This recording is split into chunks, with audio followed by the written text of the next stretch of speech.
नमस्कार जय जगन्नाथ। आज 2 जनवरी शुक्रवार। आज दिन किछि देश और राज्य किछि गुरुत्वपूर्ण खबर रही। तो वीडियो को संपूर्ण देखंतु जहाँ फल आपण संपूर्ण सूचना पाई परिबे एवं वीडियो को लाइक कर सहित चैनल को सब्सक्राइब रखंतु जहाँ फल आपण एई भली लेटेस्ट न्यूज बेटे सर्वप्रथम पाई परिबे। तो आसंतु संपूर्ण खबर उपरे नजर पकेबा। परवर्ती सूचना राशन कार्ड हिताधिकारी बाध्यतामूलक होइथिबा इक्यूआईसी अवधि आउ 2 मास वृद्धि करछंती राज्य सरकार। पूर्व निर्धारित समय मुताबक आज इक्यूआईसी भरिबार शेष तारीख थिला। रिपोर्ट अनुसार वर्तमान सुधा 96% लोकंक इक्यूआईसी शेष होईछि। जोगाण विभागरु मिलिथिया सूचना मुताबक राज्य रे 3,25,51,773 जन हिताधिकारी इक्यूआईसी करिया लागि राज्य सरकार लक्ष्य धार्य रखिछंती। तो यह रही सूचना।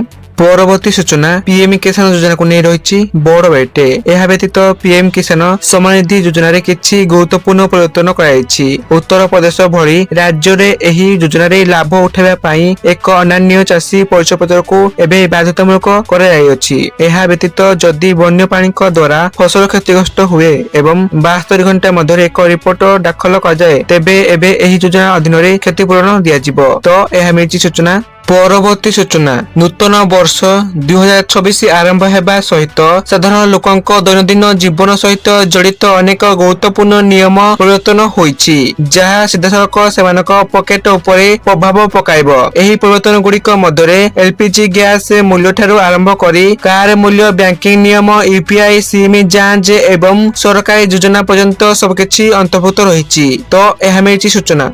परवर्ती सूचना 2026 रे हाथ को डी हाथ हेबे विजय देवरकुंडा एवं रश्मिका मांडाना। वर्तमान सेमानक बाहाग्रह तारीख प्रकाश पाइछि। नुआ वर्ष आरंभ हेबार सह 7 जन्म पाई एकाठी हेबे विजय रश्मिका। वर्तमान सेमानक पाखकु फ्यान्सकर शुभेच्छा सुह छुटिछि जहाँ एबे सोशल मीडिया रे चर्चा रे विषय पलटिछि। तो यह मिलिछि सूचना। परवर्ती सूचना भुवनेश्वर समेत राज्य रे घन कुहुडी उपकूल और उत्तर आभ्यंतरीण कुहुडीर प्रभाव पड़िछि। मयूरभंज, केन्दुझर, ढेंकानाल, सुंदरगढ़ रे प्रबल कुहुडी देखा देछि। संबलपुर, अनुगुल और देवगढ़ जिले में कुहुडीर प्रभाव पड़िछि। गाड़ी, ट्रेन और विमान चलाचल बेस प्रभावित होइछि। तो यह सूचना। परवर्ती सूचना सरकार स्पष्ट करछन्ती जे अष्टम वेतन कमिशनर कार्यकारी तारीख 1 जनवरी 2026 रे होइछि। एहार अर्थ हेउछि जे जेतेबेले नूतन दरमा लागू हेबो सेही तारीखरु ताहा गणना करजिबो। एही कारणरु कर्मचारी माने बकेया विषय बहुत आशावादी तथापि कार्यकारी तारीख एवं प्रकृत दरमा प्रदान तारीख भिन्न रहिछि। एहा पूर्व वर्धित दरमा परे मिलिथिला बोली सूचना मिलिछि। परवर्ती सूचना गहना किनिबा पूर्व नजर पकांतु केउ शहर रे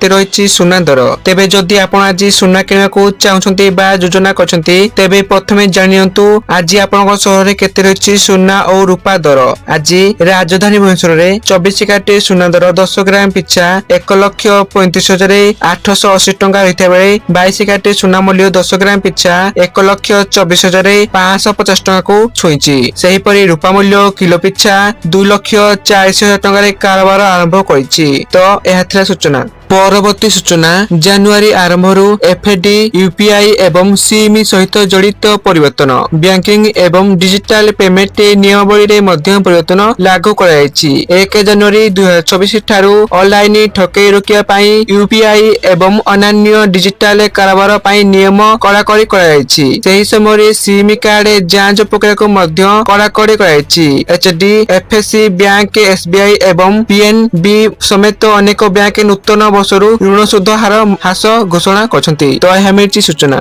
परवर्ती सूचना आज ठारू राजधानी दिल्ली रे रास्ता रे नुआ सरकारी कैब सेवा भारत टैक्सी आरंभ हेबाको जाउछि। एही नूतन कैब सेवा घरोई कंपनी गुड़िकर एकाधिकार को सीधासलख चैलेंज करिवो। एही कैब सेवा एक सरकारी समर्थित समवाय प्लेटफॉर्म द्वारा आरंभ कराइछि। एहार लक्ष्य साधारण लोकों को सुलभ, निरापद एवं उत्तम टैक्सी सेवा प्रदान कराजिवो। तो यह होइछि सूचना। ପରବର୍ତ୍ତୀ ସୂଚନା କ୍ରିକେଟକୁ ନେଇ ଆସିଲା ବଡ଼ ବେଟେ। ଏପରି ଖବର ଯାହା ଆପଣ ବି ଶୁଣିଲେ ଆଶ୍ଚର୍ଯ୍ୟ ହେବେ। ଟେଷ୍ଟ କ୍ରିକେଟ ପ୍ରାୟତଃ ଏହାର ବ୍ୟାଟ୍ସମ୍ୟାନ ଧୈର୍ଯ୍ୟ ଏବଂ କୌଶଳ ପାଇଁ ଜଣାଶୁଣା। ତଥାପି 2025 ମସିହାରେ ଏହି ଫର୍ମାଟରେ ବ୍ୟାଟ୍ସମ୍ୟାନ ସେମାନଙ୍କର ରନ୍ ସ୍କୋରିଂ ଗତି ଏବଂ ବିଶାଳ ଇନିଂସ ସହିତ ସମସ୍ତଙ୍କୁ ଆଶ୍ଚର୍ଯ୍ୟ କରିଦେଇଥିଲେ। ତ ଏହା ରହିଛି ସୂଚନା। ପରବର୍ତ୍ତୀ ସୂଚନା ଗାଡ଼ିରେ ପେଟ୍ରୋଲ କିମ୍ବା ଡିଜେଲ ପକାଇବା ପୂର୍ବରୁ ଜାଣି ନିଅନ୍ତୁ ଦର କେତେ ରହିଛି। ପ୍ରତିଦିନ ତେଲର ନୂଆ ଦର ନିର୍ଦ୍ଧାରଣ କରାଯାଇଥାଏ। ଆଜି ଭୁବନେଶ୍ୱରରେ ପେଟ୍ରୋଲ ଦର 101 ଟଙ୍କା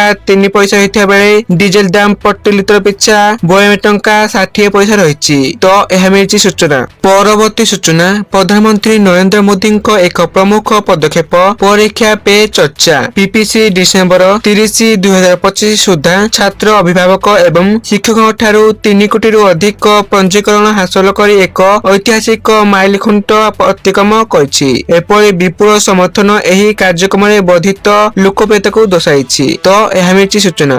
ପରବର୍ତ୍ତୀ ସୂଚନା ଏଲପିଜି ସିଲିଣ୍ଡର ମହଙ୍ଗା। ଏଲପିଜି ସିଲିଣ୍ଡର ବିଷୟରେ କହିବାକୁ ଗଲେ ଦିଲ୍ଲୀରେ 19 କିଲୋଗ୍ରାମ ବାଣିଜ୍ୟିକ ଗ୍ୟାସ ସିଲିଣ୍ଡର ମୂଲ୍ୟ 1580 ଟଙ୍କାରୁ 111 ପର୍ଯ୍ୟନ୍ତ ବୃଦ୍ଧି କରାଯାଇଛି। କୋଲକାତାରେ ମୂଲ୍ୟ 1684 ରୁ 1795, ଚେନ୍ନାଇରେ 1749 ରୁ 1849 ରହିଛି ଏବଂ ମୁମ୍ବାଇରେ 1531 ରୁ 1642 ପର୍ଯ୍ୟନ୍ତ ବୃଦ୍ଧି ପାଇଛି।